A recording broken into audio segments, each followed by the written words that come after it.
Good afternoon, Baptist Bible Church, Santa Mesa. The scripture says in Psalm 146 verse 1, Praise ye the Lord, praise the Lord, O my soul. Arise as we give worship to the Lord. In singing, we'll be singing hymn number 2, O Worship the King. We'll be singing all the stanzas of this song. Lift your voices on the first stanza. Sing, oh, worship the King, oh, glorious above, oh, gratefully sing His power and His love, our shield and defender, the Ancient of Days, pavilion in splendor and girded with praise. Tell of His might, oh, sing of His grace, whose robe is the light, whose canopy is face, His chariots of wrath, the deep thunder clouds form, and dark is His path on the wings of the storm. Thy bountiful care, what tongue can recite?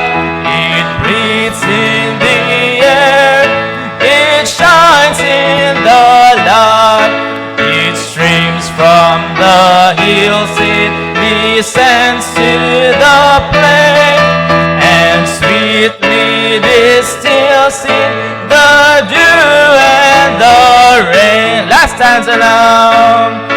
Frail children of dust and feeble as frail, in Thee do we trust.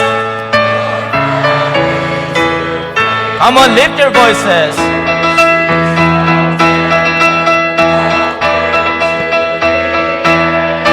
Our Maker, Defender, Redeemer, and Friend.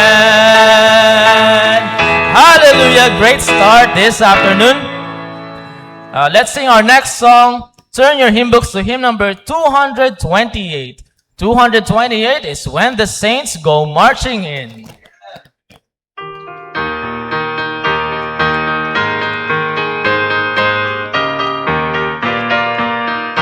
Ready on the first?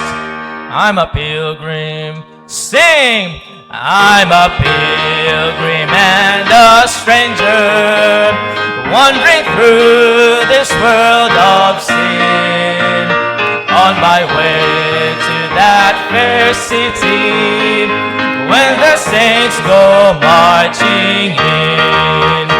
When the saints go marching in. When the saints go marching in.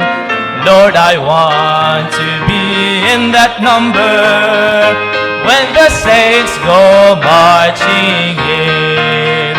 Oh, I know I'll see my Savior, if my life is free from sin. Heaven's doors will open for me, when the saints go marching in. When the saints go marching in. When the saints go marching in. Lord, I want to be in that number, when the saints go marching in. When we gather round the throne, and the gates are closed within, I'll be shouting glory, glory, when the saints go marching in. When the saints go marching in. When the saints go marching in.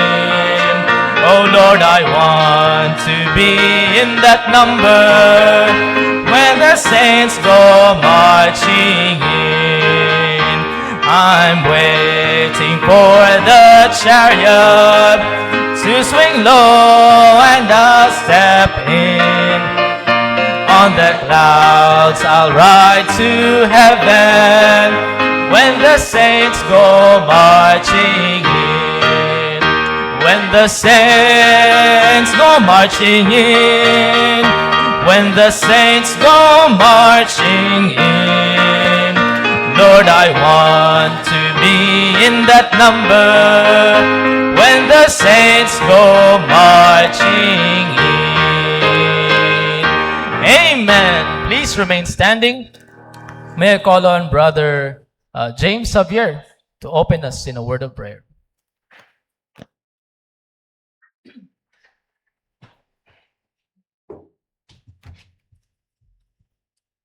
Ay manalangin.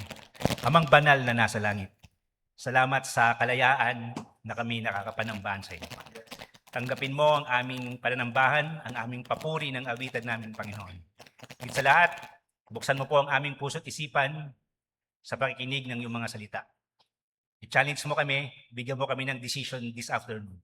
We pray all these things in Jesus' name. Amen. Please be seated and let's listen to the choir.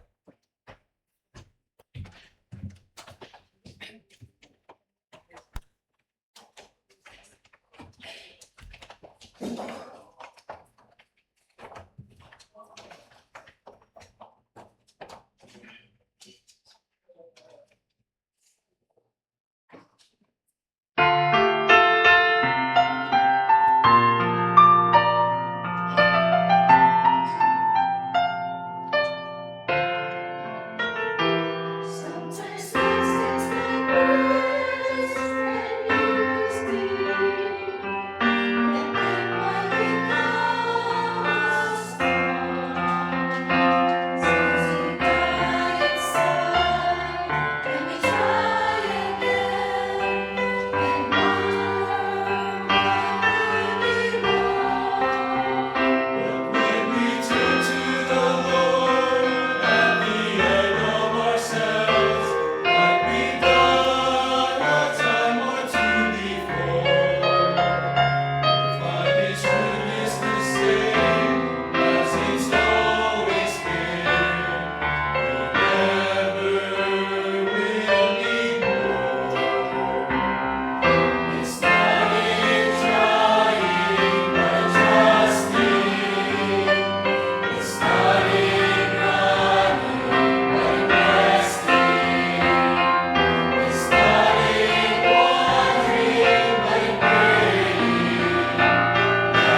Amen. The Lord giveth strength, and we just have to trust Him. Thank you, choir, for that song. Let's stand once again as we sing another song. Let's sing hymn number 328, Come Thou Fount. Once again, let's sing all the stanzas of this song. On the first verse, ready, sing. Come thou fount of every blessing, tune my heart to sing thy grace. Streams of mercy never ceasing, call for songs of loudest praise. Teach me some melodious sonnet, sung by flaming tongues above. Praise the mount I'm fixed upon it, mount of thy redeeming love. Here I raise my Ebenezer, by thy help I'm come, and I hope by thy good pleasure safely to arrive at home. Jesus sought me when a stranger, wandering from the fold of God. He to rescue me from danger interposed his precious blood. Oh, to grace, how great a debtor daily I'm constrained to be. Let thy goodness like a fetter bind my wandering hearts to thee. Prone to wander, Lord, I feel it, prone to leave the God I love. Here's my heart, oh, take and seal it for thy courts above. Wonderful truths in that song. Thank you for singing. You may be seated. Well, good afternoon, everyone, and welcome to Baptist Bible Church. Good to see all of you in this cool afternoon. It's going to be a wonderful time again to worship the Lord. Some reminders po, this July is our Children's Day on July 26. That will be a time that we can be able to minister to children. And may I ask all of those who are involved in the children's ministry, can you please stand up? Lord, all those po na involved in the children's ministry, kahit saan po sila, whether it's an extension or whatever, and everything. Yeah, okay. Let's give them a big hand. Okay, so thank you very much. This just acknowledge their efforts, and praise the Lord for giving us workers to be able to teach children po. Alam nyo, kanina nga meron tayo open na bagong ministry po, yung ating pong sa campus ministry. And this afternoon we had a meeting, and it's so exciting po at how we be able to teach children po about values, and then insert them po how they can be able to know the Lord. And then we need some workers din po. If you'd like to volunteer, still available po yan. You can see Brother William for that. As I have said, hindi po mahirap po ang magturo ng mga bata, at it takes patience. And sabi nga ni Brother Ibn kanina, iba generation ngayon ng mga bata. As we teach them, iba yung kanilang pagpa-process, at iba yung paano sila i-handle. So let's pray for our workers and for the kids, that the Lord will guide them, and all the children as we give minister to them. Okay? So yun po yung ating mga dito po ongoing po. And other ministries that we have in our church, you can visit our Facebook page. Meron po tayo dyang medical ministry, medical teaching ministry, meron choir, everything po. If you'd like to join or participate or volunteer in a certain ministry, you can visit po our Facebook page. Okay? And so don't forget, regular tithes and offerings po natin. We praise the Lord for His faithfulness to us and His provisions. We are, so far, wala naman po nasisira sa ating mga air conditioning, so we praise the Lord for that. everything okay po. Meron pa lang tayong mga konting pare-repair at Lord willing po, the Lord will supply. And also beyond what we give to our regular tithes, we give to missions so that the gospel can be preached to every corner of this world po. Okay? So, the whole world, corner, pag corner, parang square eh. Okay? So, bawat bahagi po ng mundo na ito, may marinig nila ang ebanghelyo. And please be faithful in giving to what we have promised last missions, yung ating pong giving po natin, to missions giving po natin. Okay? And then, just our missionary for this week is the Jesus family. So let's continue to uphold them for prayers. And let's do also pray for our ABBC. Yan po, as we prepare God's people for God's word. Okay? I think that takes care of all our announcement. Do we have anyone visiting with us for the very first time here at Baptist Bible Church? Meron po ba? This is first time po. Yan, hi ma'am. Yun, nasa likod po. We praise the Lord for that. Magandang hapon po. We're so glad that you were able to come and to join us in our service. Okay, meron pa po ba? Meron pa second time po. Baka this is your second time. Meron pa po ba? Second time? Ayan, okay. So, it's good to see all of you. Let's all please stand up as we sing our welcome song. And then, paalala lang po, as we worship the Lord, let's put our cell phones on silent mode. Okay, thank you. Let's sing our welcome song and ligaya ng buhay. There's a welcome here, there's a welcome here, there's a Christian welcome here, hallelujah. There's a welcome here, there's a welcome here, there's a Christian welcome here. Ligaya ng buhay kung kilala mo si Kristo. Ligaya ng buhay kung siya'y manunubos mo. Babaguhin ang iyong buhay kung siya ay kakamtan. Ang maging kay Kristo ay tunay na ligaya ng buhay. Amen. As we go back to your seats, please remain standing. May I call on the ushers as well. And Brother Rolly Javier, please lead us in our offertory prayer.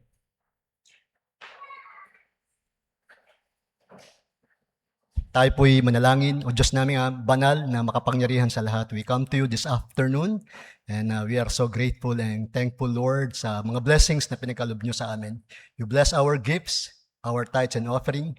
Nawa ito'y magamit, Panginoon, para sa inyong ministry, sa pangangailangan ng church na ito, ng aming mga manggagawa, as well sa mga missionaries na aming sinusuportahan. You bless your people, bless yung mga business, pagpalain mo yung mga nag-work, pagpalain nyo rin po, Panginoon, yung mga nag-aaral sa amin at bless mo po ang bawat isa, Panginoon, financially and you prosper us according to your will. We ask all these things in Jesus' name. Amen. Please be seated as we listen to a special number.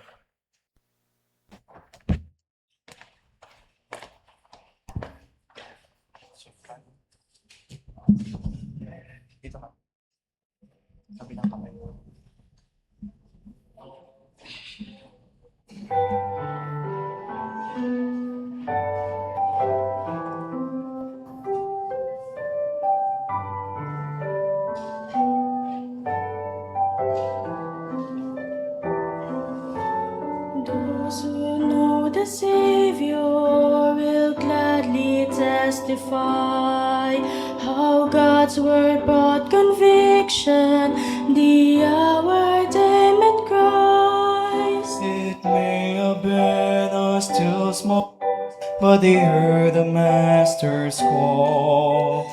Learning in that moment when they surrendered all, God's word changes lives. Its power cannot be The lost find salvation, the foolish become wise. God's word changes lives.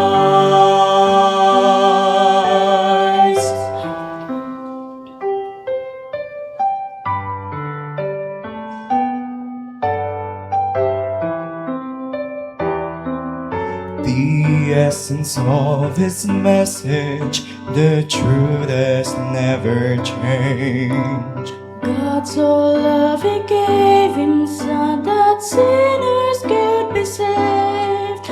And whether read or preached or sung, once it has been heard, the authority of Scriptures will leave no one undisturbed. God's word changes lives. Its power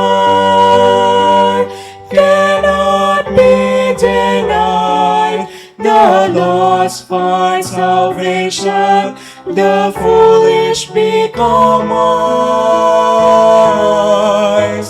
God's word changes lives. So, Church of God, proclaim His truth till every soul has heard the power of the gospel in God's unchanging word. Unchanging word. God's word changes lives. Its power cannot be denied. The lost find salvation, the foolish become wise. God's word changes lives. God's word changes lives. God's word changes lives. God's word changes lives.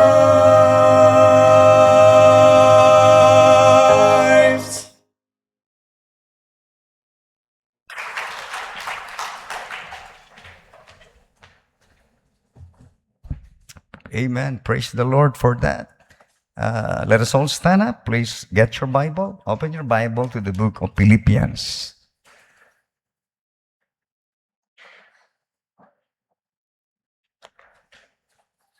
Philippians chapter 2.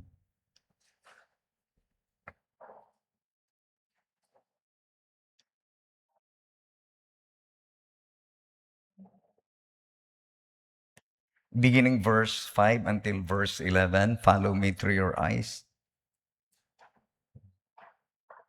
This passage in the Bible, a lot of preachers made sermons out of this. And I think I've also many preachings coming from this passage. But let us go back to this passage. It's a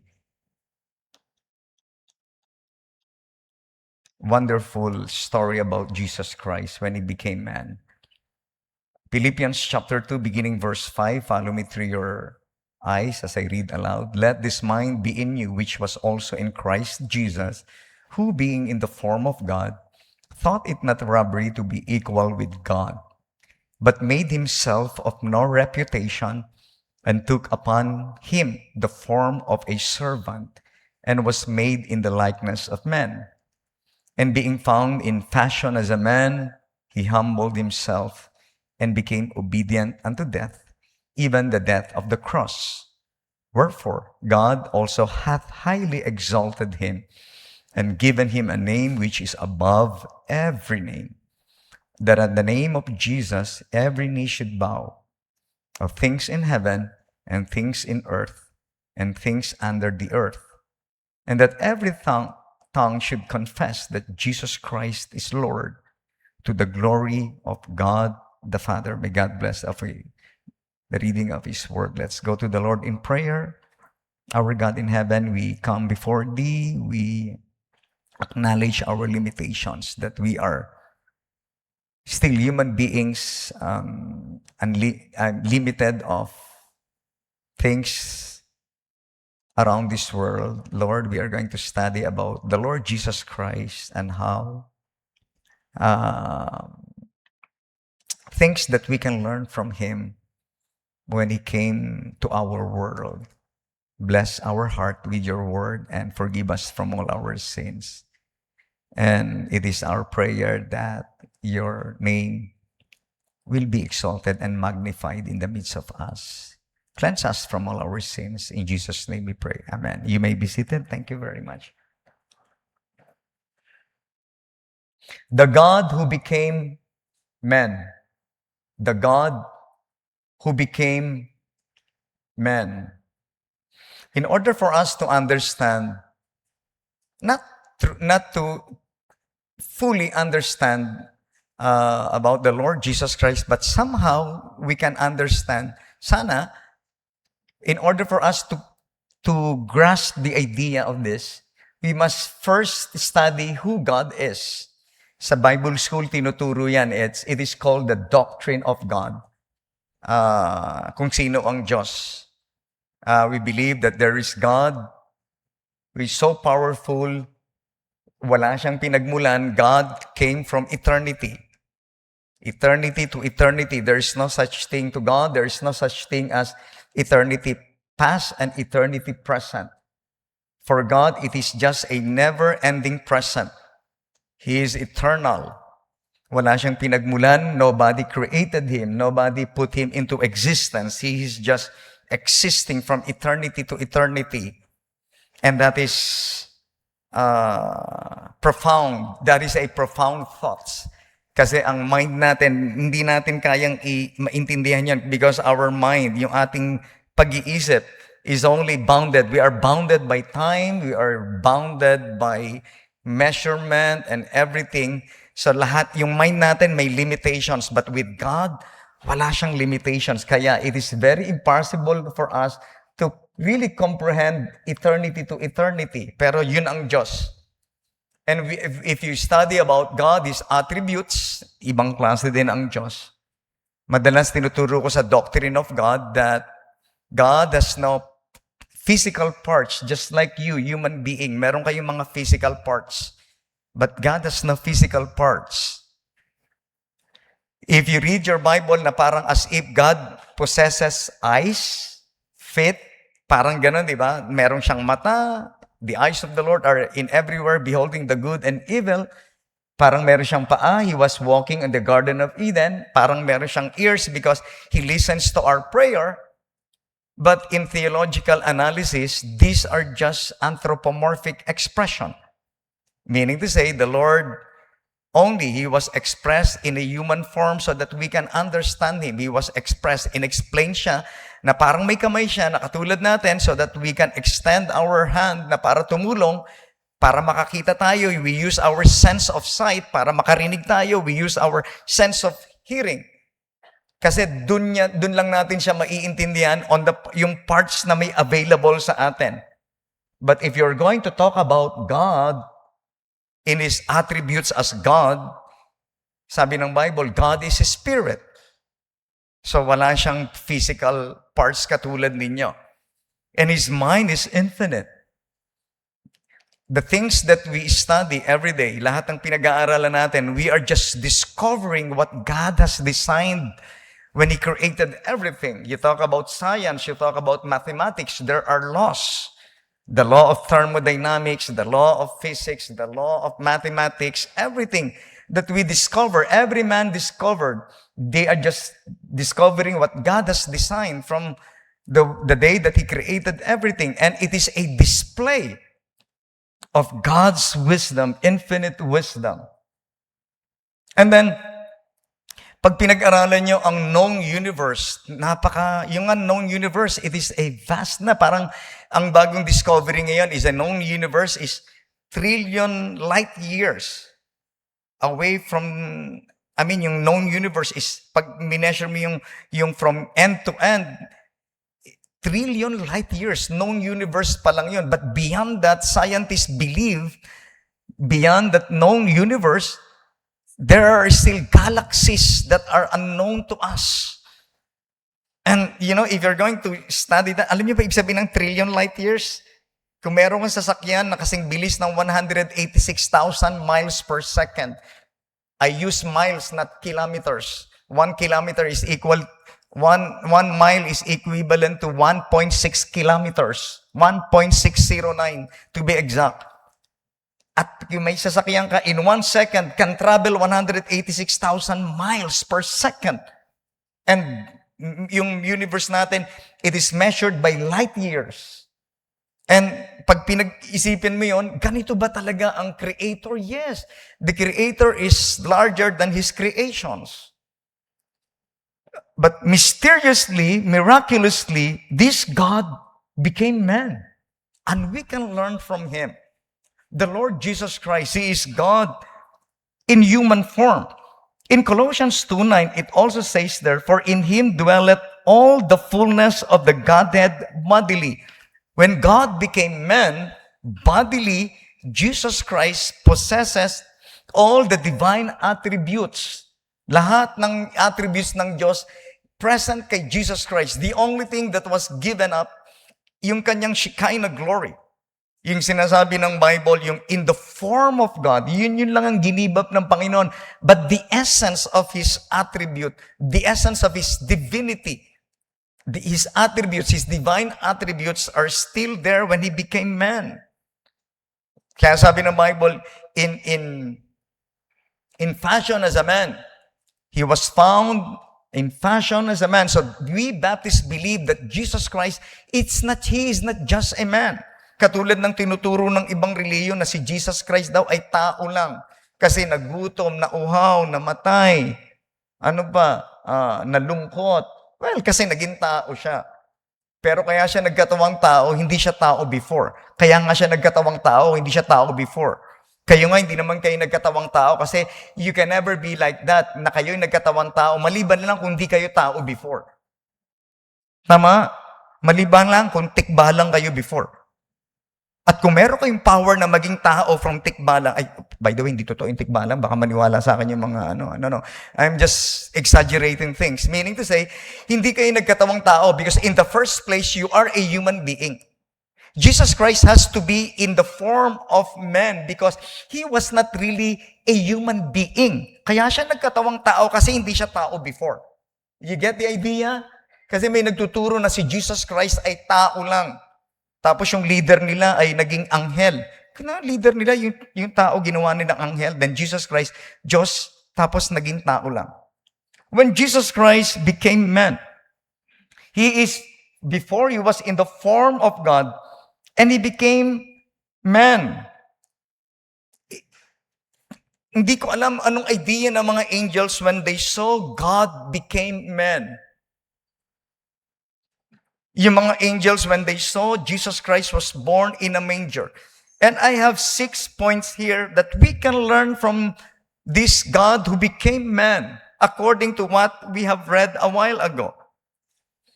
Unang-una, gusto kong malaman ninyo, the God who became man, He is the most humble. The most humble. Being man, being a servant. Yes, Jesus Christ became a servant to the sick, a servant to the poor, a servant to the proud, a servant to a rebellious nation, the unbelieving Jews, the most humbled one, the God who became man. If you're going to read your Bible, you would see the Lord Jesus Christ, He submitted to His parents at the age of 12. He submitted to John the Baptist. Sabi niya, baptize mo ko. And John the Baptist, sabi niya, I'm not worthy. But you have to fulfill your mission, John the Baptist. He submitted to His Father's will. He humbled Himself. No pride in the heart of Jesus Christ. There is so much humility in the heart of Jesus Christ, the most humble one. If the Lord could only bragging about His attributes as God, Kasi ang Panginoon, alam niyo ang Panginoon kaya siya humble, hindi na siya pwedeng magmayabang kasi yung pagiging Diyos niya, kilala niya kung sino siya.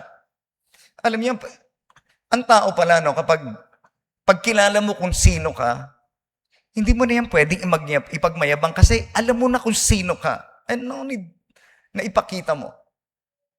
You know, whenever I study about the Lord's character, that He is the most humble one, para makakonect tayo, I use the life of Apostle Paul. When Paul got saved, remember, he was a Pharisee. He was a proud Pharisee. And I followed the life of Paul because Paul was following the Lord Jesus Christ. And I believe with all my heart that Paul saw this in the life of Jesus Christ, that Paul, in 3 years in Arabia, he knew more, many revelations that were given to him. Nakilala niya, sino talaga si Jesus Christ? He met Jesus Christ on that road to Damascus. And sa pag-aaral ni Paul, Paul knew the whole Old Testament about God. At nakita niya, they are all available in Jesus Christ. And when Paul became a believer and follower of Christ, tinignan ko yung mga testimony ni Paul. Pag binasa niyo yung mga epistles ni Paul, sabi ni Paul, when he was starting his mission, sabi niya, Paul, an apostle of Jesus Christ. Parang may iba dating, Paul, an apostle. Wow, I am an apostle. For you to become an apostle, you must be an eyewitness of the resurrected Christ. And then later on in years na naglumagpas, makikita mo na nag-iiba yung tone ni Paul.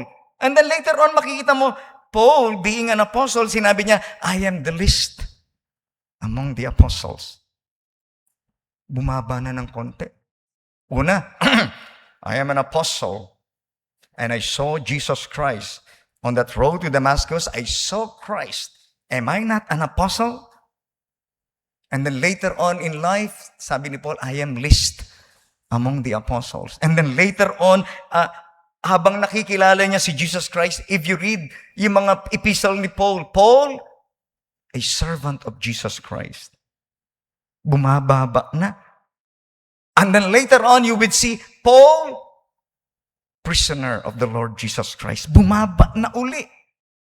And then later on, makikita mo sa kanyang mga letters, I am the chief of all sinners. Parang ang sarap pakinggan, di ba? I am a pastor. Oy, pastor ako sunod kayo. Ako ang nasusunod dito. And then later on, hindi ko alam ba't ako tinawag ng Panginoon na pastor, mag-minister. And then once you know the Lord Jesus Christ, now I know it's only by God's grace ba't ako nandito. And then you dig deeper as you know more about Jesus Christ and His humility. Because if you're going to read the Lord Jesus Christ, ang kanyang buhay, many times in His life, He was humiliated by human beings. Are you the Christ? If thou be the Christ, save thyself. Go down from the cross and we will worship you. Many times, people challenge His divinity. Ikaw ba talaga si Christ? Ikaw ba talaga? And many times, but the Lord Jesus Christ, hindi niya pinapatulan the most humble. The God who became man.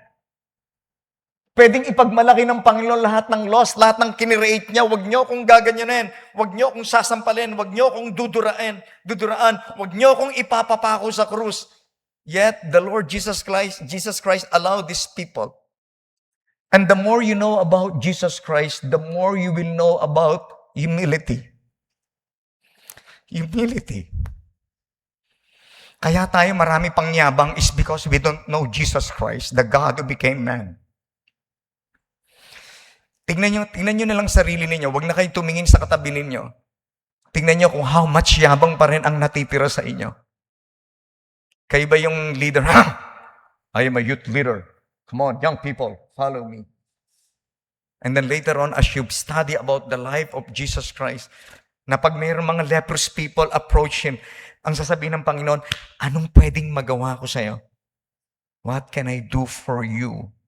Alam niyo, if you read the story of Jesus Christ, pag may mga leprosy, there was one time that He touched Yung mga leprosy, para matouch mo yun, it takes so much humility. He was the God who became man, the most humble. Di ba sabi ko sa inyo na the more you know about Jesus Christ, there is a big conflict na sinasabi mong you know more about Jesus Christ. And then habang nakikilala mo ang Panginoon, lalo kayo mayabang, parang it's a big contradiction. It's a big contradiction. Kasi the more you know about Jesus Christ and His characters, He is the most humble person. Siguro nababawasan na yung kayabangan mo. Di ba dati, pag tayo mayabang pa, all of me. Hindi pa tayo saved, di ba? All of me and none of thee. And the more we know about Jesus Christ, nagkakalahati na lang, half of me and half of thee. And then, the more you read about the Bible, and then you would say, less of me and more of thee. And then nakita mo ulit kung paano mag-stoop down si Jesus Christ, and you would say, none of me and all of thee. Di ba ang ganda nun? Yung una, kayabangan haughtiness. Pangalawa, half-heartedness. Yung pangatlo, okay na, humility, humbleness. Pero yung none of me, all of thee, that is heavenliness. The God who became man, He is the most humble. Number 2, the God who became man, He is the most obedient. The most obedient. The Lord Jesus Christ said, not my will, but thine. These are the words of Jesus Christ when He came to earth.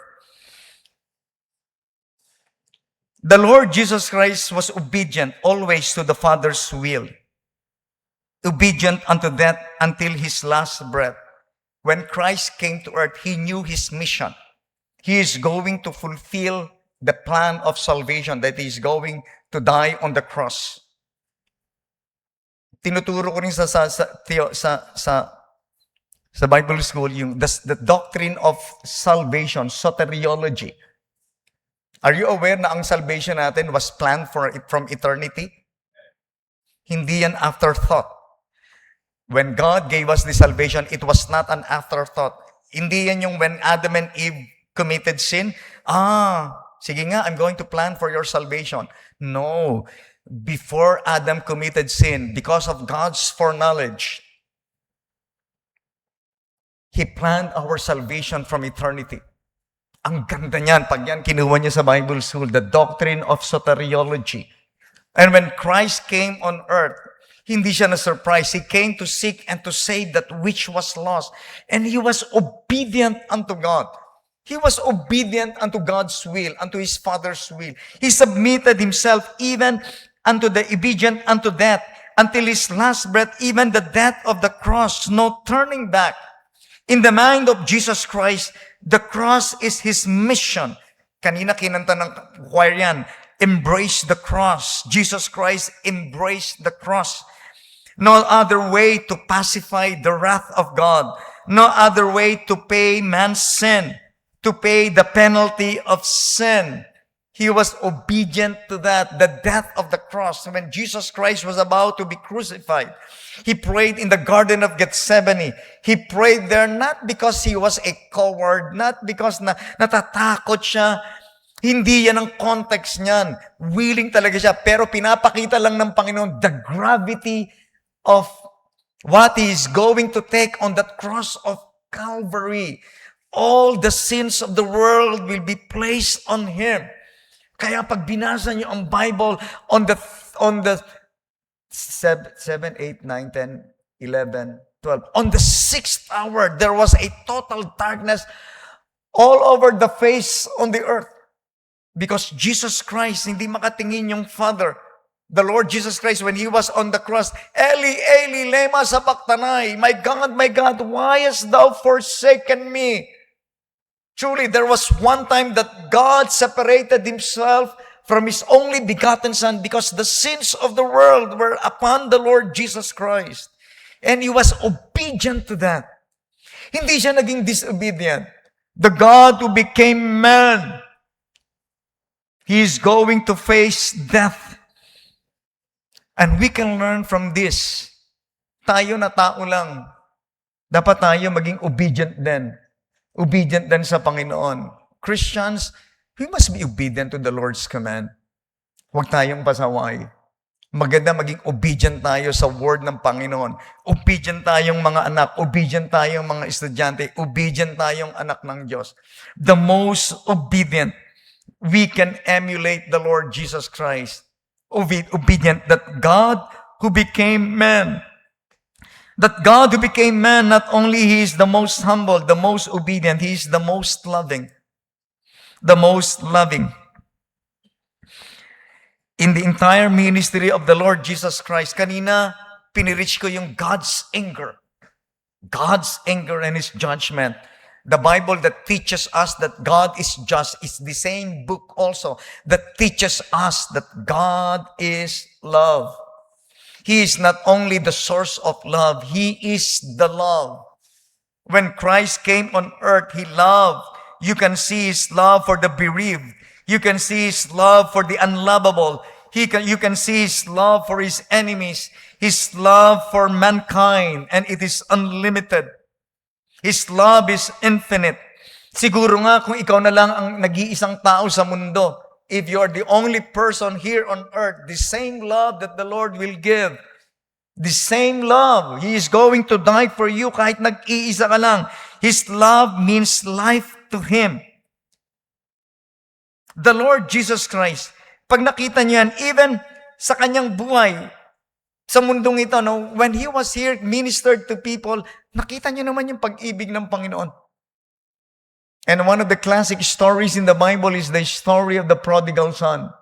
And we know the story of the prodigal son. The main character there is not that prodigal son. It is not the younger son, nor the elder son. The main story, the main character in the story is none other than that father, because that is the very picture of God. The most loving, yung tatay. Ang pinakabida doon sa prodigal son na istorya, walang iba yung tatay. Yung pag-ibig ng tatay, hindi nagbago. Yung pag-ibig ng tatay, sinabi na ng kapatid, tinanggap niyo pa yung anak niyo na yan. Yung pag-ibig ng tatay, hindi nagbago. Alam niyo pa ng pag-ibig ng Diyos, hindi nagbabago. Kahit mag-backslide kayo, mananatili siyang loving. Kahit anong gawin niyo, mananatili siyang loving. Sabi nila, when we go to heaven, one topic that will be inexhaustible.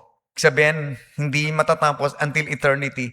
If we're going to talk about the love of God, the love of Christ, because every day in heaven, there will be another story of God's love. And it is unending. The most loving. When Jesus Christ said, love your enemy, truly, Jesus Christ loved His enemy. Kaya nga tinirim daw ng Panginoon in the whole Mosaic law. Sa dalawa lang, love the Lord thy God with all your heart, with all your mind, with all your strength, and with all your soul. And the other one is love thy neighbor as thyself. Two great commandments in the Bible. Even though it was trimmed down into two, pero napakahirap pa rin. Truly, kung iisipin nyo, ang hirap gawin yung unang commandment that you are going to love the Lord with all you have. Yung mamahalin mo rin yung iyong kapwa, ang hirap din mahalin yan. Lalo na yung kaaway nyo. Honestly speaking, mahal nyo yung kaaway nyo? Ha? Huwag na tayong magpahipokritohan dito. Mahal nyo kaaway nyo? Lalo na yung kapitbahay nyo, yung maparking ka lang ng konti. Yung maharanga mo lang yung kanyang driveway, away na yun. Mahal nyo yung mga ganong kapitbahay? Ha? Tapos pag inaway kayo, lumilipad yung, di ba? Tapos pag gising mo sa umaga, flat yung tire mo. Sinong gumawa? Yung kapitbahay niyang mabait. Parang minsan, ang sarap pasabugan ng granada yung mga ganun, no? Uy, pumalakpak. Nak, huwag mo gagawin yun, ha? Pag binato ka ng tinapay, batuhin mo ng panaderya.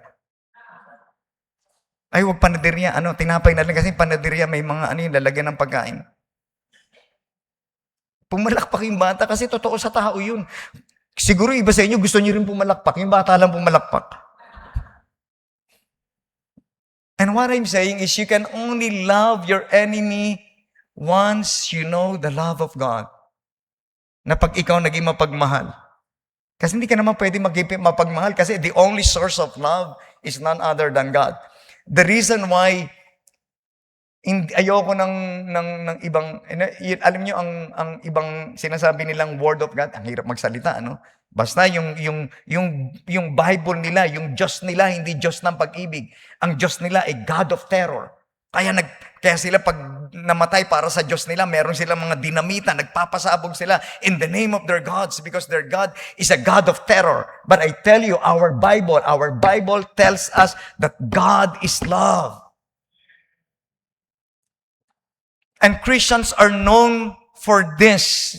Sabi ng Bible, kilala tayo sa pag-iibigan sa isa't isa. Beloved, let us love one another. For love is of God, and anyone that loveth is born of God. Diba? And knoweth God. He that loveth not, knoweth not God, for God is love. Ipakita niyo na kayo'y mga anak ng Diyos sa pamamagitan ng pag-iibigan sa isa't isa. Ipakita natin na tayo'y mga anak ng Diyos. Sa Sunday School, our topic is making a difference. Our difference from the world is that sila nag-away-away, pero ang mga Kristiyano, you know how to love each other. And you can, pag alam mo ang pag-ibig ng Diyos, you can even love your enemy. You can even love those people that maligned you. If you can even love those people na tells you mga false accusation. You just love them. When Jesus Christ was on the cross, sabi niya, Father, forgive them, for they know not what they do. Mahirap yon pag hindi mo kilala. The God that became man, who became man, He is the most loving. Kaya nga, alam niyo, pag binabasa ko ang the story of Jesus Christ, you read Matthew, Mark, Luke, John, on how Jesus Christ loved people, on how He ministered to people, on how He healed their sicknesses, on how He affected their lives, kung paano niya minahal ang mga tao, even yung mga Pharisee. Kaya nga naniniwala ako that Jesus Christ died for all people. You read your Bible in Peter, He even died for false prophets. He really died for all people. Yung nga lang, kailangan ng taong tanggapin siya as their Lord and personal Savior. The most loving. Dito sa mundong ito, siguro, walang taong hindi pwedeng inibig ng Diyos. Minsan tinatanong ko as I watch movies, si Hitler kaya, si Adolf Hitler, mahal ng Diyos? Palagay nyo, kung ako Diyos, hindi ko mamahalin yun. Ang lupit ng ginawa nun sa history. Alam niyo ba yun? There are a lot of people that killed human beings. Great leaders. If you study Mao Zedong on how millions of Chinese people, if you study Cambodia's Pol Pots, pag pinag-aralan niyo yan, they killed their own species. Pinagpapatay nila. During the time ni Pol Pot, lahat ng nakasalamin, pinapatay. Kasi lahat ng makasalamin, matatalino raw. Alam niyo ba yon? During our time, pag nakasalamin ka, matalino ka. Kaya sabi ko, pero wala akong salamin. Kaya yung iba nagsasalamin, kahit hindi malabo mata, nagsasalamin para masabing matalino. Pero nagkasalamin ako, sa gabal pala yung salamin. During the time of Pol Pot, lahat ng may salamin, pinapapatay niya kasi ayaw niya ng may mas matalino sa kanya. Look at these people. But I tell you, I believe walang tao sa mundo na hindi mahal ng Diyos. Do you believe that? Walang tao. At sa kwartong ito, walang tao na hindi mahal ng Diyos. At lahat ng kaaway niyo, mahal siya ng Diyos. At kung mamahalin niyo ang kaaway ninyo, siya nga pala, ba dapat matuto kayong magpatawad? Yung mga hindi marunong magpatawad, magiging mapait ang buhay ninyo. Alam niyo bakit kayo magpapatawad? Hindi yung para sa ibang tao, para sa sarili niyo yun, para lumaya kayo. Kasi pag di kayo marunong magpatawad, hindi kayo lalaya. And you will be bitter for the rest of your life. You're going to forgive not because for that person, but for you to be released from any bitterness. O sige na, patawarin na kita. Ang Diyos naman ang bahala dyan. At pag ikaw marunong magpatawad, what a relief. Diba? And the Lord Jesus Christ, sabi niya, forgive them for they know not what they do. The most loving person, the God who became man, When God became man, binaon niya ang isang magandang attribute, and that attribute is love. For God so loved the world, John 3:16 is still the most beloved verse in the Bible because it talks about God's infinite love. It talks about God unconditional love, and you are loved. Tipin nyo, tingnan nyo mamayang gabi, humarap kayo sa salamin, tanungin nyo sarili nyo, kaibig-ibig ba kayo? Hindi kayo kaibig-ibig. Hindi kayo kaibig-ibig. Hindi ako kaibig-ibig. But God loved us anyway. He is the most loving. The God who became man. The God who became man. Number 4, He is the most exalted. God giveth grace to the humble. Yes, He resisted the proud. What happened to Jesus Christ? He humbled Himself and God highly exalted Him. The Roman soldiers tortured Him. The religious leaders envied Jesus Christ. People despised Him. Pilate ignored Him. The disciples left Him. Judas betrayed Him. Peter denied Him. Jesus Christ was all alone when He faced Calvary. When He faced Pilate. He was all alone. Lahat ng mga disciples niya, iniwan siya. But I tell you, the Lord God highly exalted Him and given Him a name which is above every name. If you're going to read stories, maraming mga great men in the story, the Alexander the Great, the Beatles. Alam niyo ba yung Beatles? Alam niyo ba nangyari sa Beatles? Nandito sa Pilipinas yun. Alam niyo ba nangyari yun? July 4, they were here. July 4, I think 1966. If I'm not mistaken. Okay, nandito na sila. They landed on Philippine soil pero hindi sila nag-concert because they snubbed the invitation of the First Lady and they were sent home. Alam niyo ba yon? Okay, pero sikat siyang banda na yan.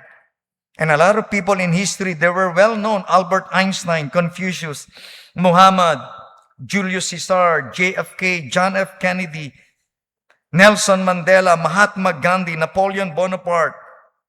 All of these people were known in the history. But there is only one person. Sabi nila, thousands of Jewish boys and men were crucified on that Roman cross. But there is only one person that is remembered forever, and that is Jesus of Nazareth. Wala na ang mga Beatles. There was one time that John Lennon said, "We are more popular than Jesus Christ." At among the Beatles, siya yung unang namatay. 980, he was shot during a concert in New York ng kanyang fan na obsessed sa kanya.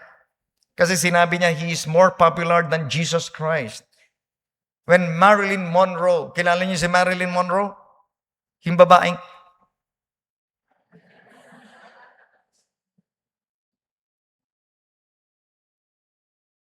pagpasok niya sa elevator, there was a Baptist preacher and asked her, "Do you know Jesus Christ?" You know what Marilyn Monroe, how she responded? Sabi niya, "I don't need your Jesus Christ.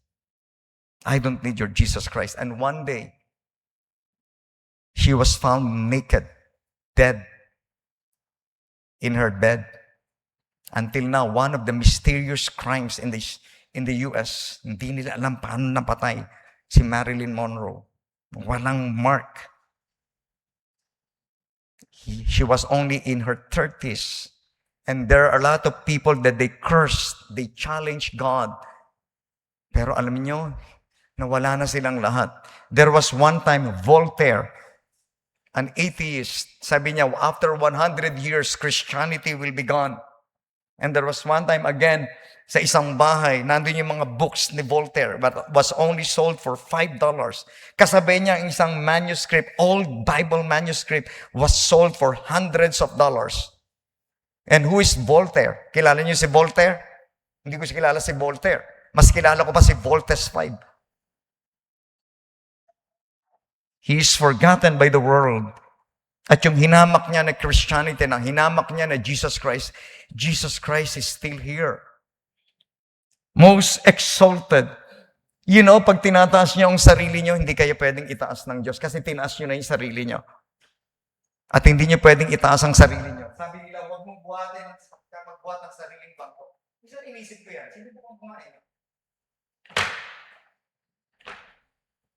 Hirap sarili. Di ba? Mahirap palang buhatin ng sarili mong bangko pag nakaupo ka. Ibig sabihin, mahirap ipagyabang ang sarili mo. Pag meron ka mga achievement in life, don't praise yourself. Siguro kung may magpe-praise sa'yo, let other people praise you.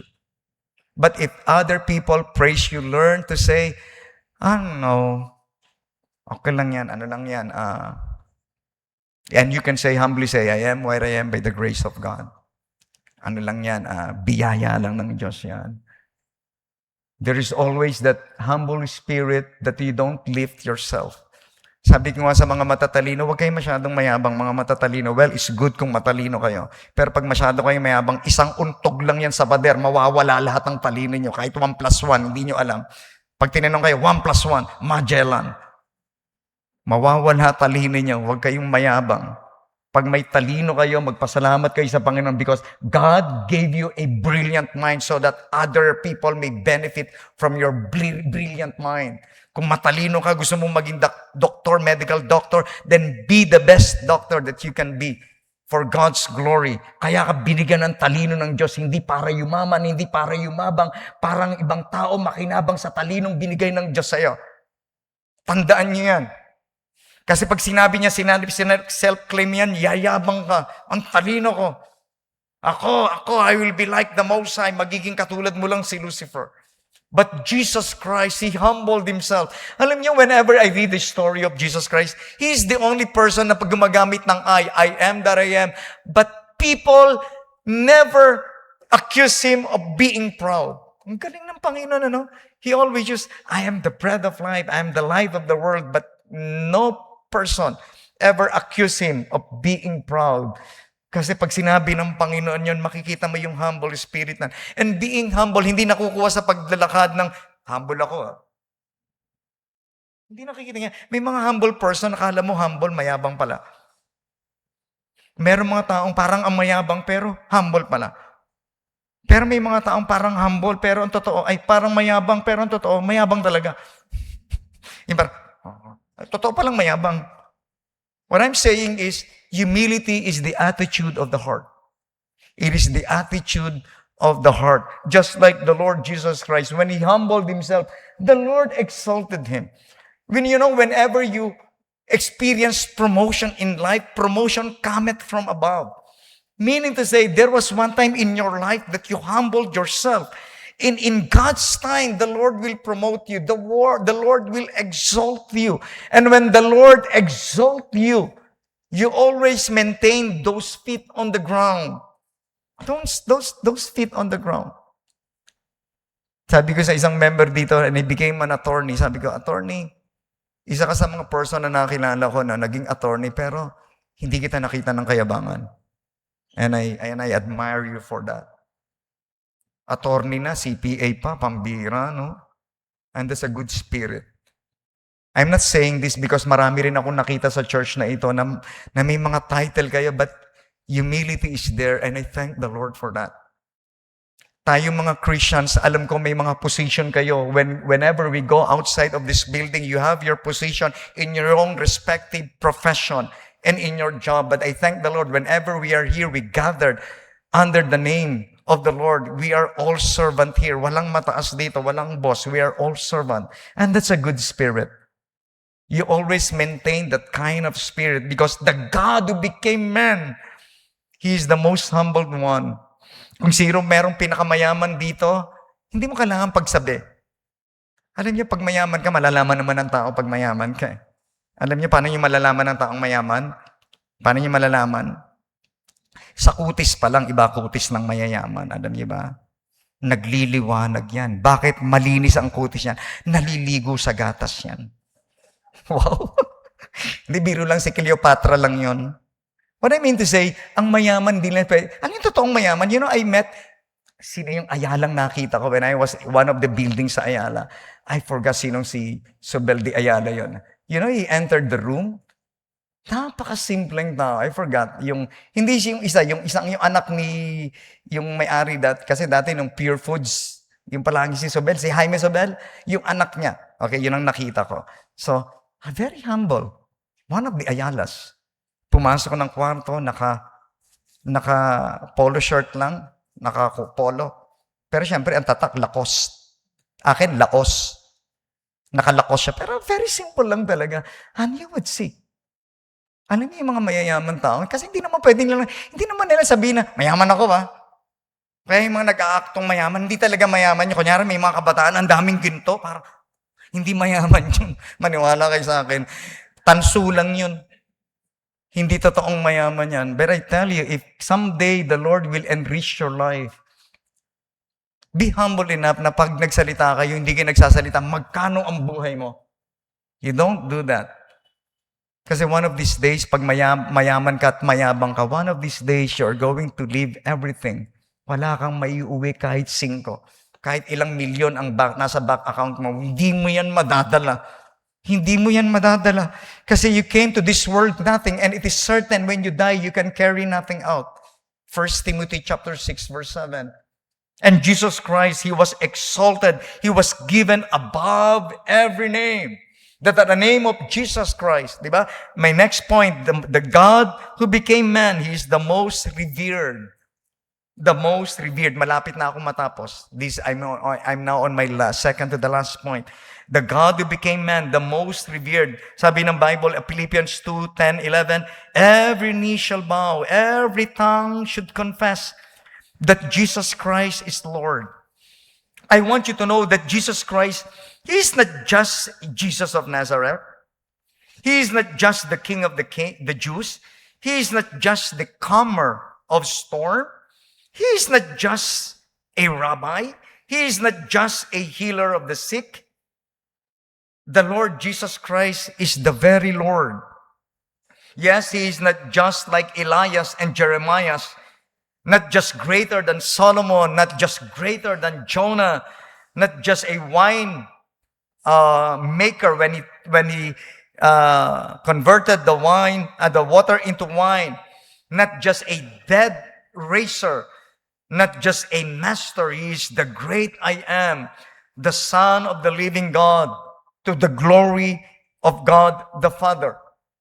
The Lord Jesus Christ met many people in history, great people in history, just like Pilate.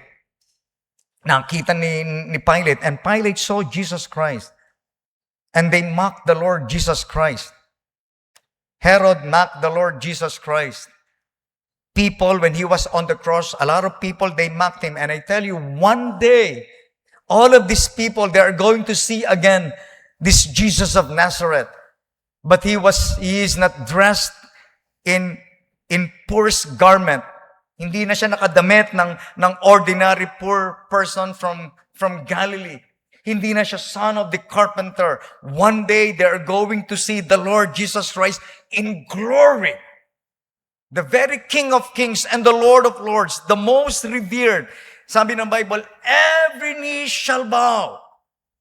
One day, Marilyn Monroe will see, makikita niya that there is Jesus Christ. Nung sinabi niya, I don't care about Jesus Christ. One day, you are going to care about Jesus Christ. One day, John Lennon, makikita niya na minak niya si Jesus Christ, that he is more popular than Jesus Christ. One day, makikita niya that Jesus Christ is not just an ordinary man. He came from eternity. One day, makikita niya that Jesus Christ, siya talaga ang creator, siya ang naggumawa sa kanya. One day, malalaman ni John Lennon, kaya siya may mata kasi may Diyos na naggawa ng mata niya. May Diyos na gumawa ng ilong niya. May Diyos na gumawa ng tenga niya. May Diyos na nagbigay ng magandang tinig sa kanya. One day, every knee shall bow. Every tongue shall confess.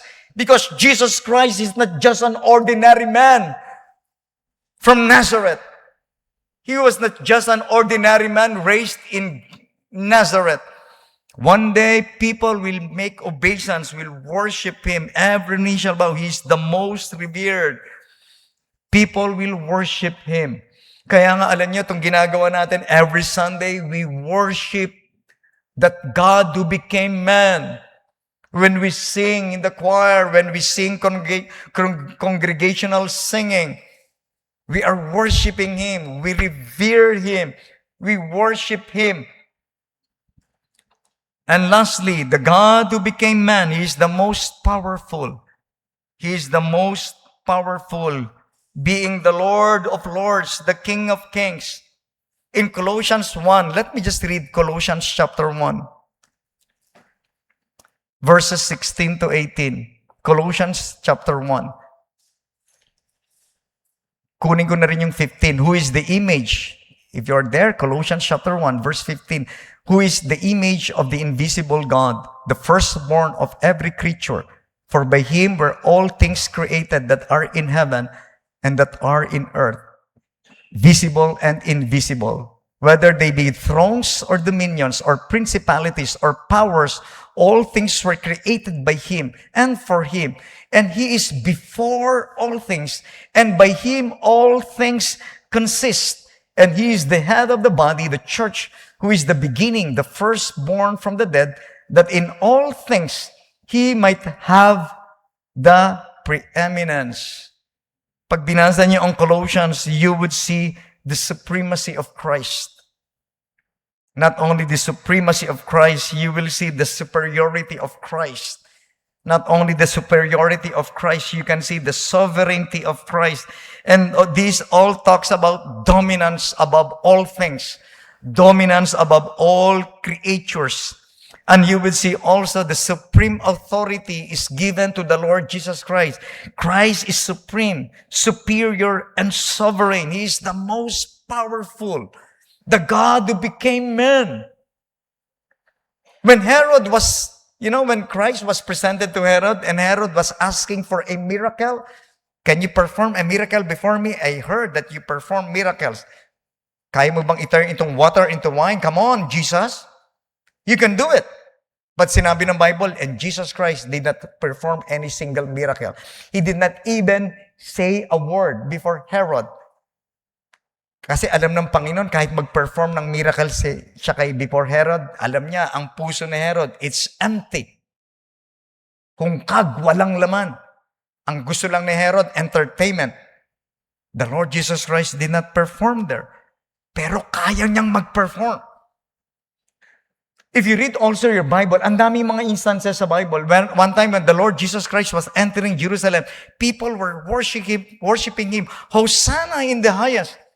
Ano sabi ng mga enemy? Hey, yung mga followers mo, they are already worshiping you. Pahintuin mo sila. Ano sabi ng Panginoon? If you're going to stop these people in worshiping me, the stones will immediately cry out. Alam niyo yun? Alam niyo ba yung sinabi ng Panginoon? The stones will immediately cry out. Siguro sabi ng mga theologian, kita mo yung walang buhay, magkakaroon ng buhay, or the Lord would produce children out of the stone that will worship Him.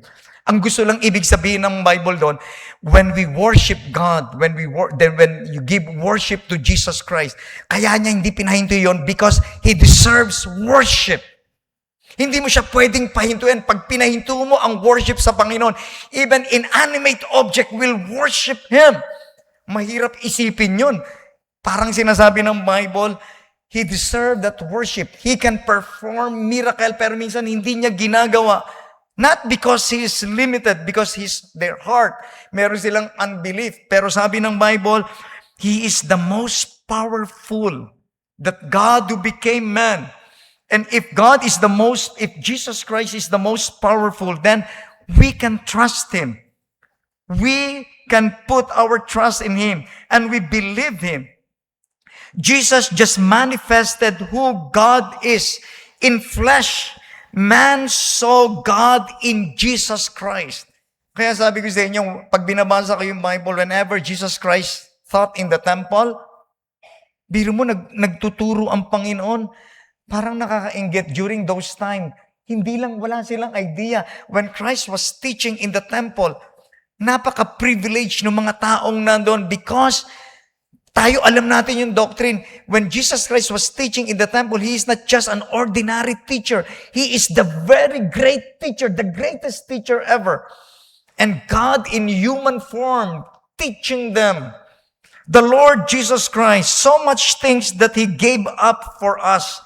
just to give us eternal life and salvation. And someday we will worship Him. But right now, while we are here on earth, we are doing the things which we will forever do in eternity. And someday we are going to worship God.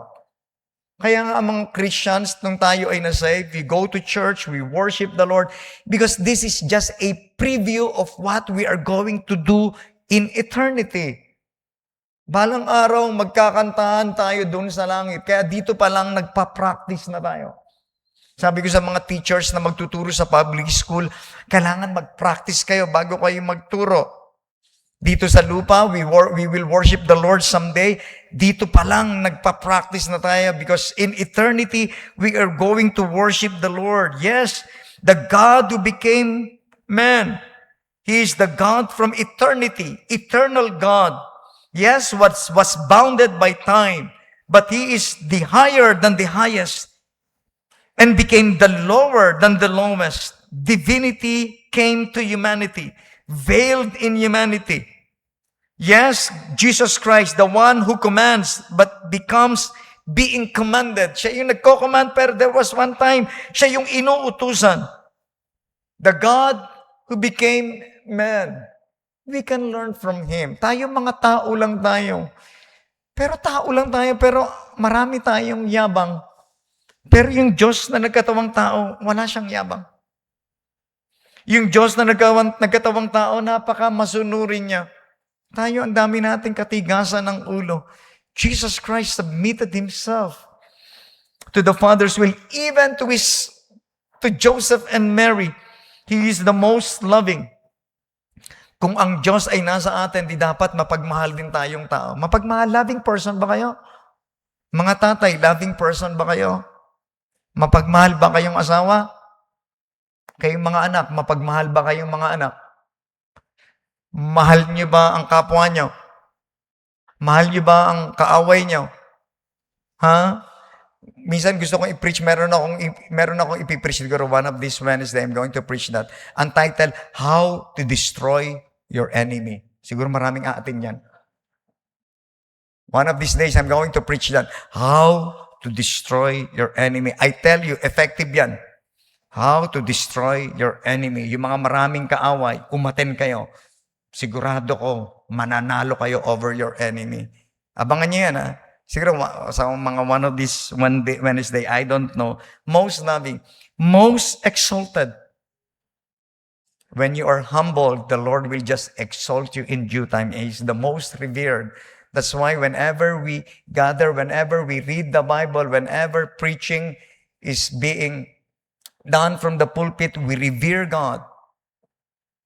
Nung Sunday, para malaman niyo po ako, nung Sunday, nagalit ako dahil maraming nagdadaldalan. Ganun lang po ako, pagbaba ko, magkakabati tayo uli. Sabi ng asawa ko, sino ba yung, ikaw talaga, ano ka? Hindi ko sinabi, not even my wife, hindi ko sinabi kung sino yung nagdadaldalan. Kasi pag sinabi ko, magkakaroon na siya ng negative thought sa isang tao. Hindi ko yan sinabi to protect the person. Kasi ako pagbaba ko, pare-pareho na tayo. Ang gusto ko lang, lagyan lang natin ng order. Amen ba? At ngayon, wala nang nagdadaldalan. Huwag kayong maglala, hindi po ako nagme-mention ng name. I don't reprimand in public. I praise in public. Pero syempre, kung nire-revere nyo ang Diyos, He is the most revered. I-revere natin kasi Bible ang pinag-uusapan dito. At maganda maturuan din ang mga kabataan. Ang clue, mga kabataan. Uy, mga matatanda, sabi nila.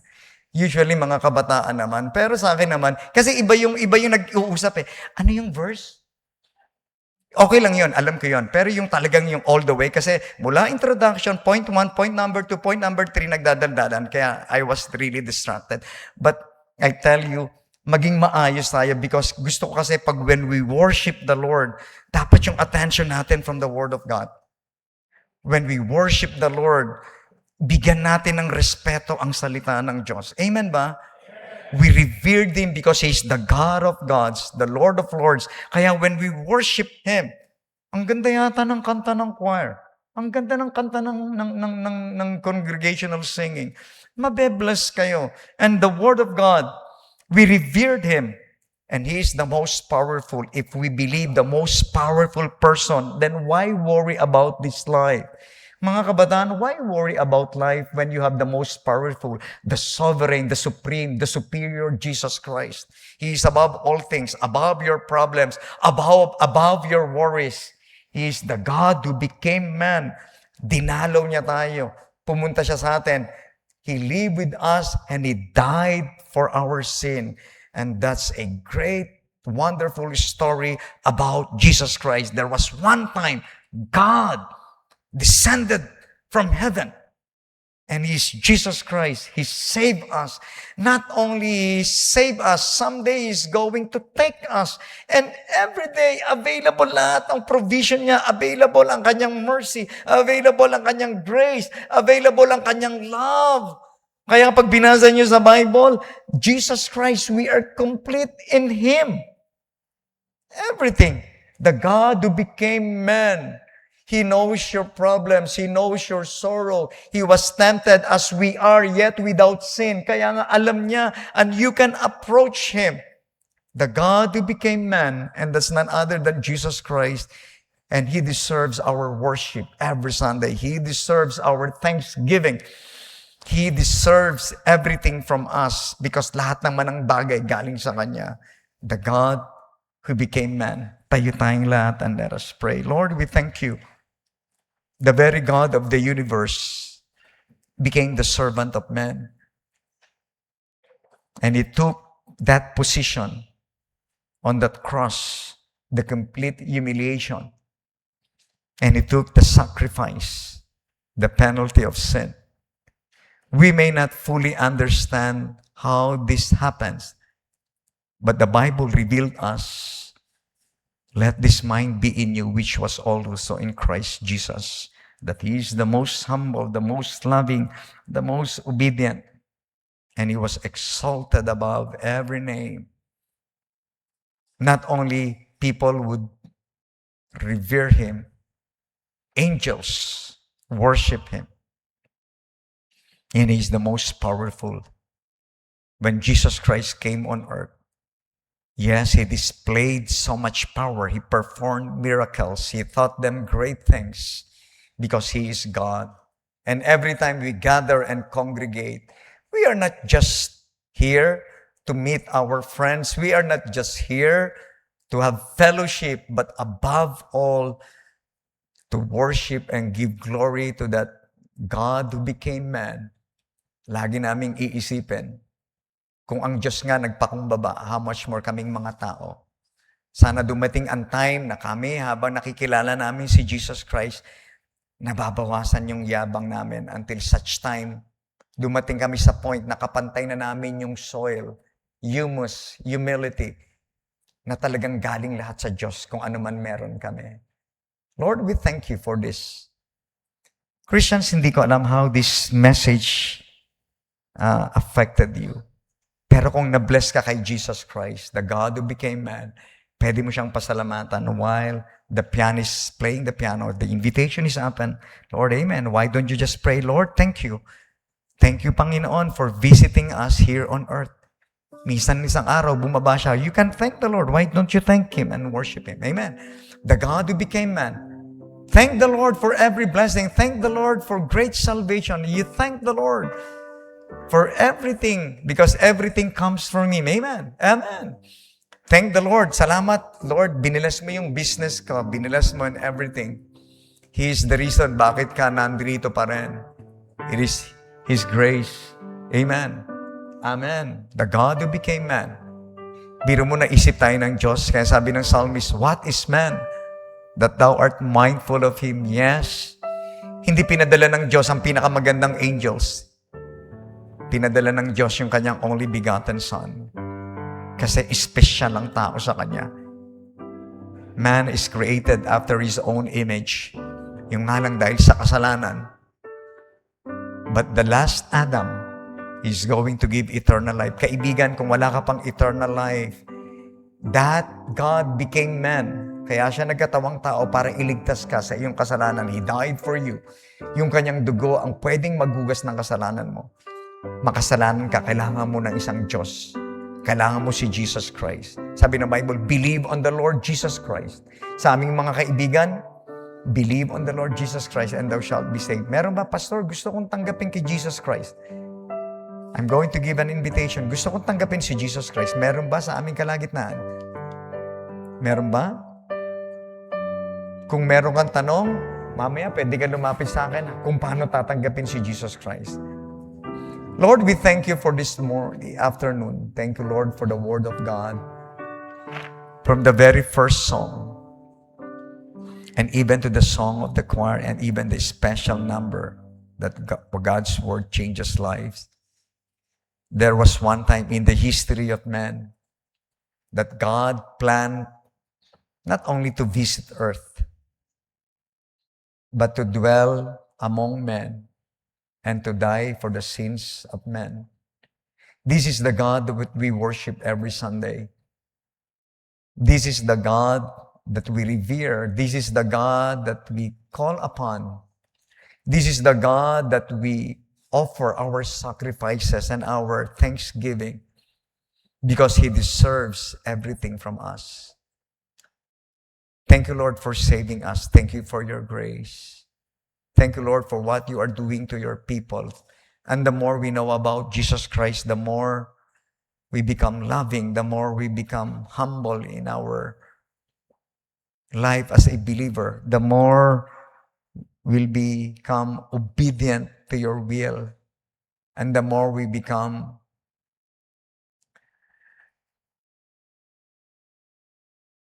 worshiper. Lord, someday in eternity, what we are doing here on earth, the same thing we are going to do. All of our praises will be rendered to that person who is sitting on the throne of grace. Thank you, Lord, for there is an eternal God who came to us, allowed Himself to be bounded by time and space, to be tortured by man, yet your death on the cross became our salvation. Lord, thank you for that. We are forever grateful for that. Ingatan mo, Panginoon, ang inyong mga anak. Tomorrow, as we face the world again, those who are studying, mga estudyante, maging matalino sila sa pag-aaral at magkaroon sila ng mga right choices in their lives. Those who are working, having their own work and their businesses, continue to bless them. Hanggang next Sunday, bring your people once again. Lord, may your grace be upon us and your mercies are new every morning. Salamat, Panginoon. Lahat ng glory, binabalik namin sa inyo. Salamat po ng marami. Thank you for causing us to have this worship. Salamat po, Panginoon, because there are places in the world that they don't have the freedom to study the Bible. They don't have the freedom to sing freely, to worship freely. But here we are in our country enjoying the freedom and the opportunity. Salamat po at mga Kristiyano lalo na. Tumawag ka pa ng maraming kabataan na susunod sa inyo, mga Kristiyano na magiging obedient sa inyong gawain. Lord, bless our church continually. Thank you, Panginoon, as we go to our respective places. May your protection, divine protection be upon us. And we pray all these things in Jesus' name. And God's people say, Amen. God bless your heart. Kamayan po natin ang bawat isa.